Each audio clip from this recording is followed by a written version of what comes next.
Good morning students. हम chapter read कर रहे थे घर की याद, चैप्टर नंबर 6, और ये भवानी प्रसाद मिश्र जी के द्वारा लिखा गया है। 1942 में जब गांधी जी ने असहयोग आंदोलन चलाया था अंग्रेजों के विरुद्ध, तब उन्होंने इसमें पार्टिसिपेट किया था, पार्ट लिया था, और इसके चक्कर में उन्हें जेल में, कारावास में जाना पड़ा। वहाँ पर इन्हें जब अपने घर की याद आती है, उनके स्मृतियों में उनका घर तैरने लगता है, तो वे सावन को अपना संदेश वाहक बनाकर उससे अपनी बात करते हैं और वहाँ का और अपने घर की याद करते हुए उसका वर्णन कर रहे हैं। हमने यहाँ तक कल रीड कर लिया था। मौत के आगे न हिचके, शेर के आगे न बिचके, बोल में बादल गरजता, काम में झंझाल रचता। इसमें वो अपने पिताजी के बारे में बता रहे हैं कि उनके पिताजी मौत से नहीं डरते और शेर अगर सामने आ जाए तो भी उनसे डरने वाले नहीं हैं। बोल में बादल गरजता, मतलब उनके जो बोल हैं उसमें बादल की गरज के समान गंभीरता है, या बातें करते हैं मतलब उनकी बात में दम है, मतलब काम में झंझाल रचता, और किसी भी काम को फटाफट से कर देते हैं, उनमें युवाओं सा जोश है। उसके बाद का है अब नेक्स्ट। आज गीता पाठ करके, दंड 260 करके, खूब मुकद्दर हिलाकर, मूठ उनकी मिला लेकर, जबकि नीचे आए होंगे, नैन जल से छाए होंगे, हाय पानी गिर रहा है, घर नज़र में तिर रहा है।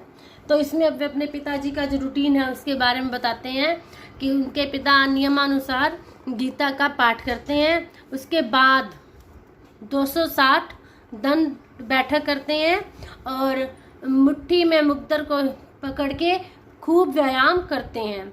और व्यायाम करने के बाद जब वो छत से नीचे आए होंगे तो बच्चों में अपने मुझे न देखकर नैन जल से छाए होंगे, मतलब उनकी आंखों में आंसू आ गए होंगे, हाय पानी गिर रहा है, घर नज़र में तिर रहा है। इसके बाद कवि कहते हैं कि बहुत बारिश हो रही है और इस बारिश में मुझे अपने घर की याद, घर की स्मृति ही मेरे आंखों में आई जा रही है, और वो जैसे घर मेरी नज़र में तिर रहा है, मुझे अपना घर ही दिखाई दे रहा है। नेक्स्ट। 4 भाई 4 बहनें, भुजा भाई प्यार बहनें, खेलते या खड़े होंगे, नज़र उनको पड़े होंगे, पिताजी जिनको बुढ़ापा एक क्षण भी नहीं व्यापा, रो पड़े होंगे बराबर 5वें का नाम लेकर।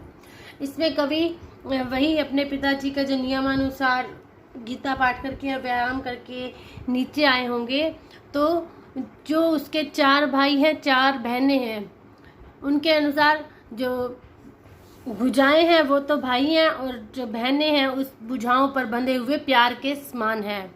वो सभी या तो खड़े होंगे या आपस में खेल रहे होंगे। उन सबको देखकर जो उनके पिताजी हैं, जिनको कि एक क्षण भी, 1 मिनट भी बुढ़ापा नहीं आया, अभी तक उन पे ऐसे जैसे बूढ़े नहीं हुए हैं, और अभी भी उसमें युवाओं जैसी शक्ति और उत्साह है। उन चारों को देखकर, भाई बहनों को, 4 बहनों और 4 भाइयों को देखकर, उनमें मुझे ना पाकर, मैं 5वां हूँ जैसे, मुझे ना पाकर उन रो पड़े होंगे, मतलब उनकी आंखों में अश्रु आ गए होंगे, आंसू आ गए होंगे। उन में एक बच्चे को ना देखकर उनका हृदय व्यथित हो गया होगा, व्याकुल हो गया होगा, और वो रोने लगे होंगे। नेक्स्ट। 5वां मैं हूँ अभागा, जिसे सोने पर सुहागा, पिताजी कहते रहे हैं, प्यार में बहते रहे हैं, आज उनके स्वर्ण बेटे लगे होंगे उन्हें हेटे, क्योंकि मैं उन पर सुहागा, बंधा बैठा हूँ अभागा। अब इसमें कवि बताते हैं कि जो मेरे पिताजी हैं उनके 4 बेटे तो उनके सामने होंगे, और जो 5वां हूँ मैं अभागा, अपने आप को वो अभाग्य है, मतलब भाग्यहीन कह रहे हैं। मैं यहाँ कारावास में बैठा हूँ, जेल में बैठा हूँ। और उनके पिताजी उसके बारे में क्या कहते थे कि ये जो 4 बेटे हैं वो तो सोना है, और जो 5वां मैं हूँ वो सोने पर सुहागा है, मतलब बहुत ही ज़्यादा भाग्यवान है। अब उसे अपने पिताजी के जो वचन थे वो याद आ रहे हैं, तो इस प्रकार वो अपने पिताजी का लाडला रहा है, और पिताजी भी उसको बहुत ज़्यादा प्यार करते थे, प्यार में बहते रहे, मतलब बहुत सारा प्यार उसी पर लुटाते थे। लेकिन आज जो उनके स्वर्ण बेटे, जो चारों बेटे हैं, जो एक तरह से उनके लिए सोने के समान है, उनको वे चारों बेटे आज हेटे लग रहे होंगे, मतलब छोटे लग रहे होंगे, क्योंकि सोने के ऊपर जो सुहागा मैं था, जो कि अब मैं अभागा हो चुका हूँ, वहाँ पर नहीं है, और मैं यहाँ कारावास में अकेला यहाँ बंधा हुआ बैठा हूँ। तो इस प्रकार की सोच अब उसे, उसके पिताजी को अब बहुत ज़्यादा कष्ट दे रही होगी।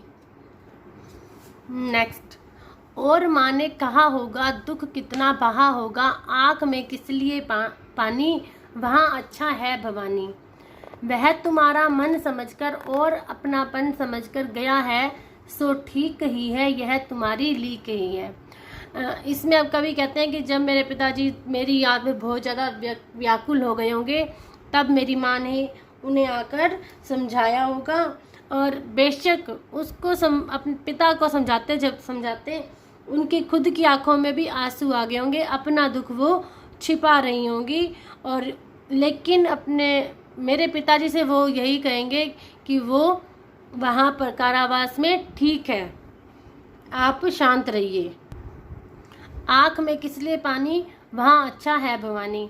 मतलब माँ पिताजी से कह रही होगी कि तुम अपने आंसू क्यों बहा रहे हो, वहाँ कारावास में भवानी ठीक ठाक होगा, अच्छे से होगा। यदि वो अब कारावास में गया है तो ये तुम्हारी ही शिक्षाओं का फल है। मतलब हम जैसे संस्कार अपने बच्चों को देते हैं कि जैसे आज़ादी का आंदोलन चल रहा था, ये सब तुम्हारी शिक्षाओं का ही फल है, इसे तुम समझो। वह देश के लिए जेल में गया है तो यह ठीक ही है, क्योंकि देश पर जान देना, देश के लिए कर गुजरना अच्छी बात है। तुम भी तो यही परंपरा निभाते हुए आए हो, और उसने भी इसी परंपरा का पालन किया है। तो देश पर बलिदान होने की परंपरा को उसने टूटने नहीं दिया, तो यह अच्छी बात है। इस प्रकार उसकी माता अब पिताजी को समझा रही है, गया है सो ठीक ही है, यह तुम्हारी लीक ही है, मतलब वह तुम्हारी ही परंपरा का पालन कर रहा है। देश पर बलिदान होने की परंपरा तुम्हारी ही रही है, तो तुम्हें व्यर्थ में आंसू बहाने की जरूरत नहीं है। और वह उसे ढांढस बंधा रही है और व्यथित ना होने के लिए कह रही होगी।